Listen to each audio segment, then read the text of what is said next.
Come on in today, come on into the kitchen today. I tell you, it's 8 inches of snow outside and it's cold, and I was in the mood for a delicious potato and leek soup, a great comfort food, great in the wintertime, great year round. So let's go ahead and we're gonna cook this wonderful dish, and I'm gonna show you how. The first thing we're gonna do is heat up our skillet, and we're gonna throw some bacon in there. We want that bacon fat. Listen to that sizzle there. We're gonna use this to top our soup, and that's also gonna add a lot of flavor to our soup a little later on.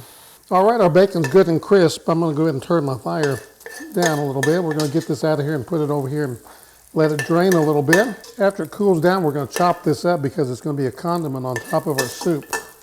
And that's good quality bacon. There's not a lot of fat in it there.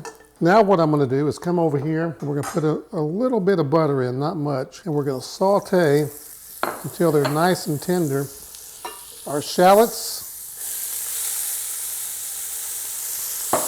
and our celery, about a cup of each. If you don't have shallots, you can use onion, chopped onion. Just chop it up, kind of a coarse chop. Throw it in there because we're going to be pureeing that in a little bit.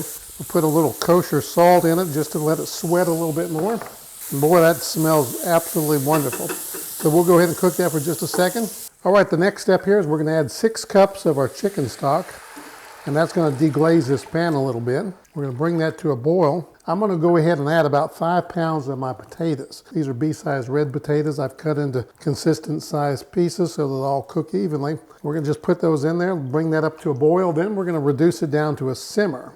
Okay, I believe our potatoes are just about ready here. We're going to see if they're fork tender. That fork, look how that fork goes right through them. So they're just fine. They're not overly cooked. What we're going to do now, I'm going to turn my heat off completely. I'm going to siphon off a little bit of that broth there, about 4 cups or so. And what I'm going to do now is we're going to puree or mash these potatoes. Now, I'm not going to mash all of them because I like to have a few of the larger pieces in my soup. So here's a couple options you have here. You can take the old-fashioned potato masher and do this, and that's fine. That'll work really good. In fact, it works really good.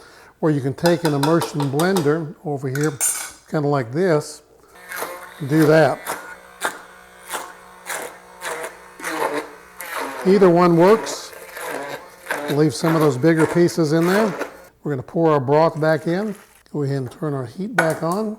And we're going to add about 2 or 3 cups of cream. And then we're going to stir all that together. And folks, you have a beautiful potato soup, potato and leek soup there.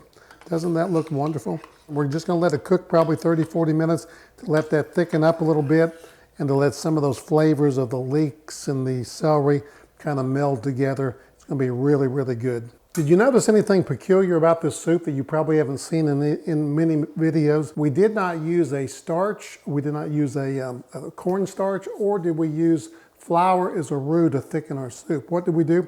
We emulsified the potatoes, we mashed them, and we're gonna let these cook another 20 or 30 minutes, and as they cook, it's gonna continue to get thicker and give us the consistency and the texture for the most perfect potato soup you've ever had.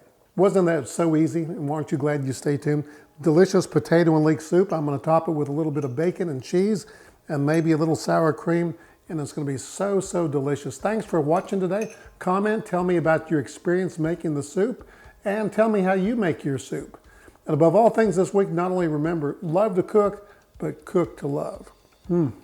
Boy, really good.